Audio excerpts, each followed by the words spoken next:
Birada ng Mirador ng Masa, Aljo Bendijo sa Straight to the Point. Ito na po, ipinamamadali na ito pong House Bill na ipasa po itong panukalang batas na ito, House Bill number 08987.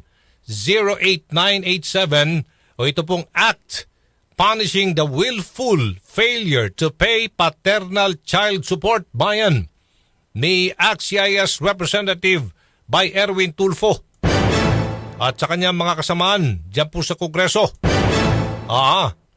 Paparusahan yung mga magulang na hindi magsusustento sa anak o mga anak, bagamat may kakayahan naman itong magbigay ng buwanang sustento sa bata. At ayon po kay Bay Erwin Tulfo, dumarami ang mga naghihiwalay na mga magulang taon-taon at ang mga bata ang kawawa. Ito po yung batas na ito ay sisiguro na kahit iwan ni Mr. si Mrs.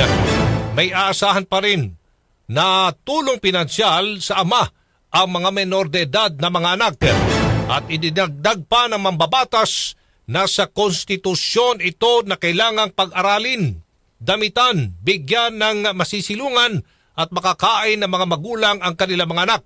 May kaakibat na kulong na hanggang 6 na taon sa sinumang magulang na sadyang hindi magsusustento sa kanilang mga anak. Ito po yun House Bill number 08987, Act Punishing the Willful Failure to Pay Paternal Child Support. Paparusahan ng mga magulang na hindi po magsusustento sa anak o mga anak bagamat may kakayahan naman itong magbigay ng buwanang sustento sa bata. Makakausap natin si Attorney Angelo Tapales, Executive Director, Council for Welfare and Children.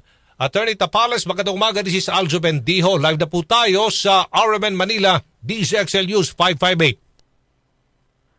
Isang makabatang umaga po, Sir Aljo, at saka sa lahat nakikinig po ng inyong programa. Opo, ano po ang inyong reaksyon po dito sa panukalang batas na ito, House Bill number 08987, ito pong paparusahan na yung mga magulang na hindi nga magsusustento sa anak o mga anak, bagamat may kakayahan naman itong magbigay ng buwan ng sustento sa bata. Di ba meron na tayong batas nito sa Family Code? Ano pinagkaiba po nito? Sir Aljo, ano ho yan? Of course, totally supportive po ang Council for the Welfare of Children dyan sa panukalang batas. Tama po kayo, sa Family Code ho, ang magulang ho, kailangan magsuporta ho sa anak. Meron din po yan, doon sa violence against women and children, may economic abuse na tinatawag. Ngunit nakaakibat yan sa violence na ginagawa sa nanay. Yung Family Code man, yung vausilo natin na mga support na sa bata, yan po kasi ay sa korte pa fina-file. So, kailangan mo dyan ng filing fees, ng abogado. Matagal din po yung kaso. Ito pong panukalang batas nila Kong Erwin at mga kasamahan sa ACT-CIS, kasama na rin dyan sila Kong Yeda Romualdez, sila Kong Paul Dasa, Kong Nika ko, na makakakampi po talaga ni Kong Erwin, gusto nilang gawing madali, walang abogadong kailangan at affordable sa mga mamamayan yung pagkuha ng support at sa administratibong pamamaraan na lang through the DSWD. Doon na lang po isasampa yung mga simple cases ng support. Ibig sabihin, Sir Aljo, yung simple cases, hindi contested yung paternity. Wala nang mga papatunayan pa. Pwedeng lumapit ang isang magulang, whether nanay yan na iniwanan ng tatay, ng asawa na lalaki, or lalaki na iniwanan ng asawang babae at iniwan sa kanya yung anak. So administratibo na lang po yan, mabilis, Sir Aljo. Kasi sa Family Code, pupunta ka pa sa korte, tama ba? Pero sa Family Code kasi, ang pagkakalam ko doon, automatic kagad bibigyan ng support. Pero dudulog ka pa sa korte. Matagal ba? Opo, matagal din po kasi hindi naman po sa sinisisi natin ang mga mga judiciary po natin. Kaya lang po sa dami po ng kaso sa korte talagang tumatagal po. Okay. All right. So paano po natin ma-determine naman kung magkano ang pwedeng ibigay ng isang tatay sa kanyang mga anak depende sa kanyang sahod? Paano ang hatian yan? Ang pinagbatayan po din natin dyan, Sir Aljo, nila Kong Erwin, ay yung nasa Family Code din. Yung ibig sabihin, yung ability to support ng parent, saka yung needs of the child. Binabalansi po yan. Kaya po, wala namang dapat ikatakot yung mga talagang hindi nagsusuporta. Kasi talaga namang nasa batas, and talagang obligasyon nila po yan. Okay. Ilang taon ba ang pagkakakulong nito? pag hindi nagampanan ng tama ang responsibilidad ng isang tatay, may kakayahan naman siyang talagang buhayin ng kanyang mga anak. Oo.